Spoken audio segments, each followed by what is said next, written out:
Body Talk, sponsored by Spire Hartswood Hospital in Brentwood, providing private healthcare for all the family.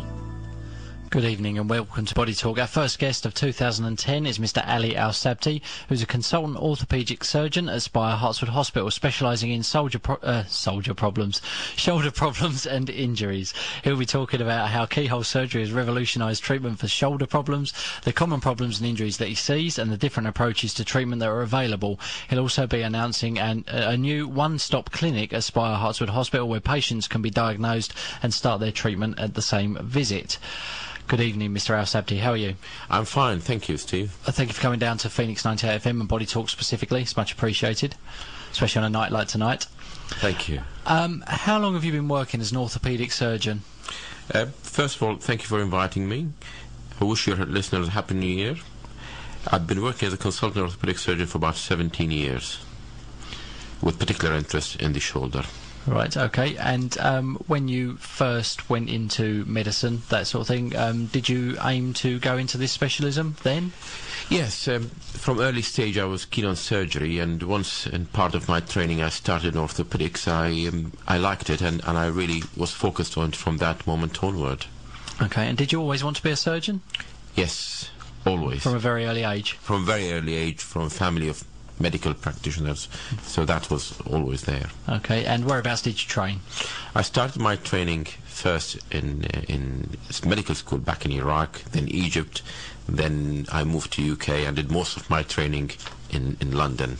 Okay, excellent. And then practiced as a consultant in this area as well.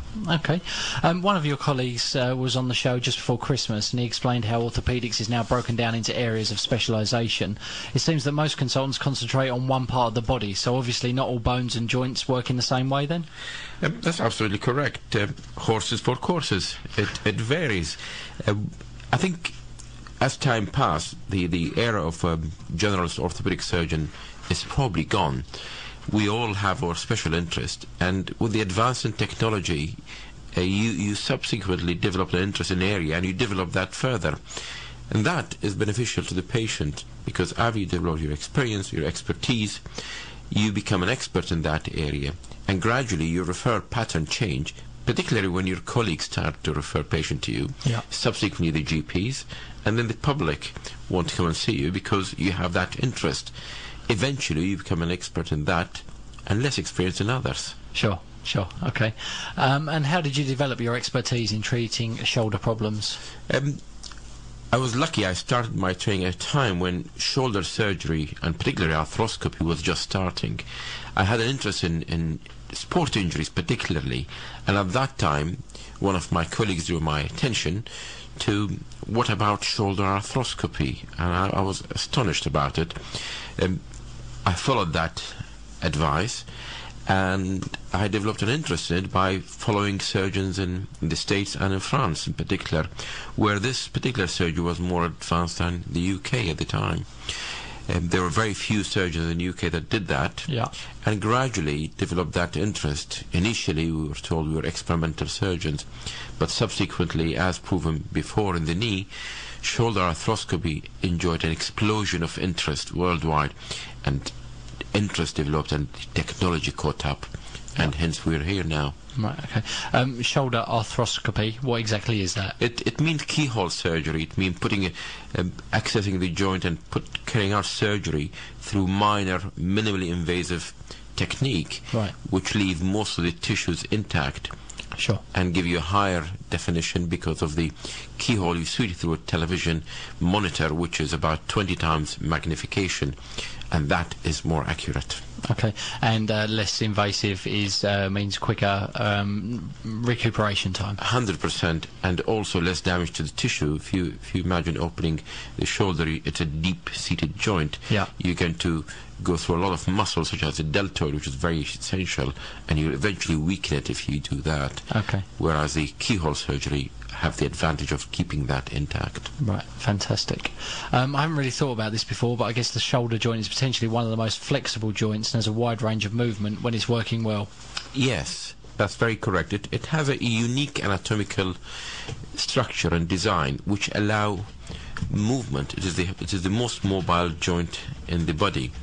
However, that does make it also more vulnerable to injuries such as dislocation. So you're trading stability for movement. Right.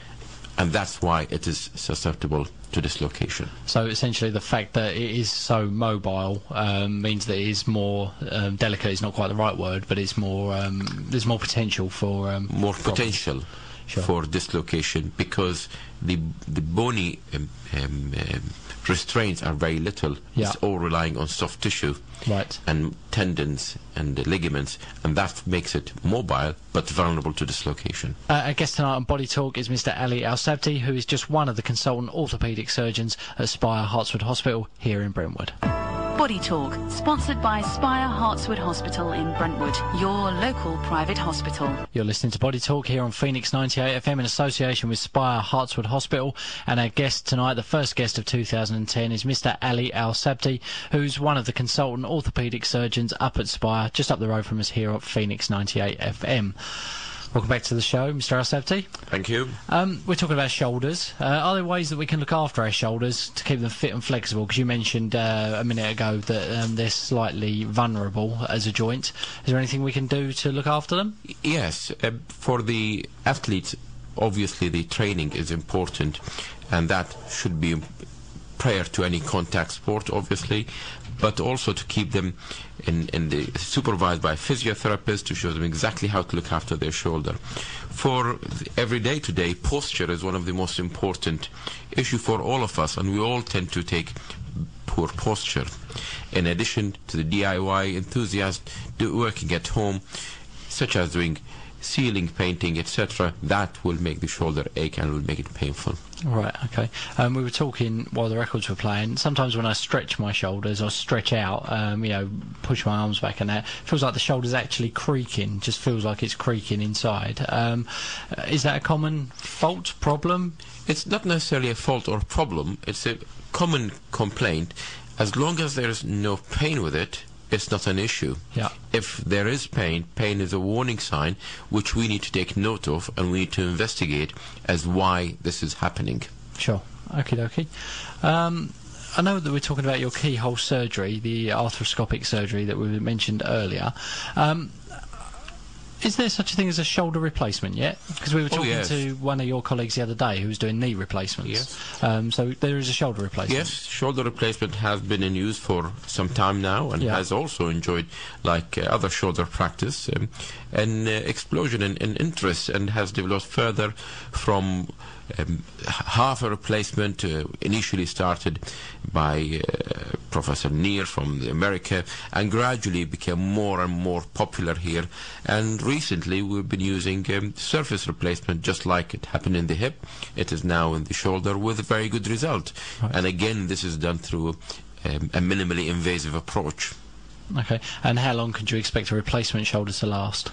Well, the data shows that they last anything between 10 to 15 years on average, with good outcome. Excellent. That's good news. Yes. What are the common injuries and problems that you see in your shoulder clinic on a day-to-day basis? The commonest injuries I see in my clinic is shoulder dislocation, most likely in the young athlete who dislocate their shoulders, especially in contact sports such as rugby, which is the most common cause of dislocation.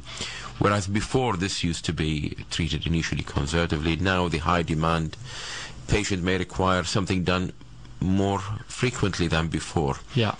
And we have changed tact, and the result has showed us that the younger the patient, the most likely he will redislocate again, so we tend to interfere earlier.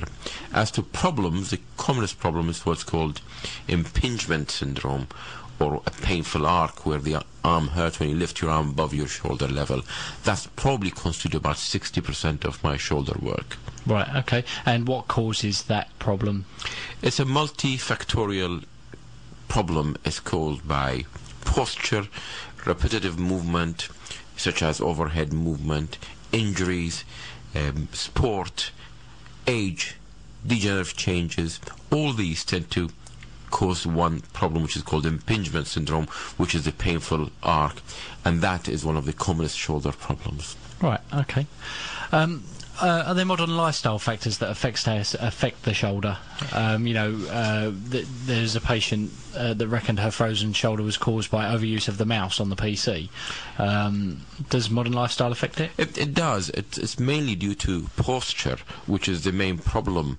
It does affect it by we're spending longer time in front of computers. We are almost always in a poor posture, and we don't take note of it. Not to mention other causes such as diabetes, have shoulder problems, and we are all the generation is fitness is important, and we all go to the gym, or a lot of people do, and injuries in the gym is another cause of problems that I see frequently. Right, okay. What's that, people trying to lift too many weights too fast? Trying to lift too much weight too fast without warming up, without proper supervision, without going to gradual training, all that give this problem. Okay, fantastic. What's the first line of help or treatment if you do have a shoulder problem? Presumably we shouldn't all go running to a surgeon straight away. You shouldn't be our first port of call. No, absolutely not. Probably the proper assessment by a specialist is important. Physiotherapists are very good in assessing shoulders, and probably that should be the first step, that you see a specialist physiotherapist. And again, just like in medicine, physiotherapists are becoming specialists, and at Spire I work with a specialist physiotherapist team who have interest in the shoulder, and probably that is the first assessment. So the first line will be conservative with physiotherapy.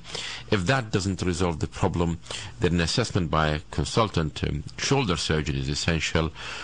Probably the first line of treatment would be an injection, and see how that will play.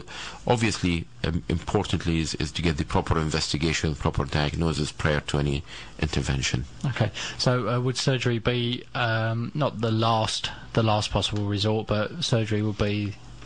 Surgery will not be the first line, obviously depending on the condition and what patient requirement and what is happening. For example, if somebody has an injury and damage his cuff, that become almost emergency and it's urgent to repair that.